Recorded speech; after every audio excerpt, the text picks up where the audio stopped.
ఎందరో అమరవీరుల త్యాగాలు, ఆనాడు తెలంగాణ ఉద్యమంలో పాల్గొన్నటువంటి తెలంగాణ ఉద్యమకారులను, అదేవిధంగా తెలంగాణకు సాధించినటువంటి కాంగ్రెస్ పార్టీ నాయకులను మరియు తెలంగాణ సాధకులందరినీ అవమానపరిచే విధంగా దేశ విభజనను సంబోధిస్తూ నిన్న పార్లమెంట్లో ఏ విధంగానైతే తేజస్వి సూర్య పార్లమెంట్ సభ్యుడు వారు చేసినటువంటి ఆరోపణలను కాంగ్రెస్ పార్టీ తీవ్రంగా ఖండిస్తుంది.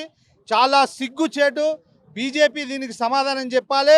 తేజస్వి సూర్య వెంబడే తెలంగాణ యావత్తు తెలంగాణ భారతదేశ ప్రజలందరికీ కూడా క్షమాపణ చెప్పాల్సిందిగా, అదేవిధంగా పార్టీ నుంచి బహిష్కరించవలసిందిగా బీజేపీని డిమాండ్ చేస్తున్నాం.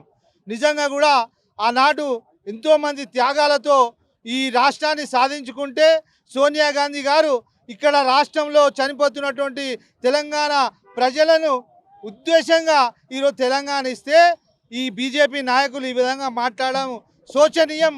దీన్ని తీవ్రంగా ఖండిస్తున్నాం. దీన్ని వెంబడే మేము ఈరోజు పోలీస్ స్టేషన్లో కూడా ఫిర్యాదు చేస్తున్నాం. తేజస్వి సూర్య మీద దేశద్రోహం కేసు పెట్టాలని. జై కాంగ్రెస్.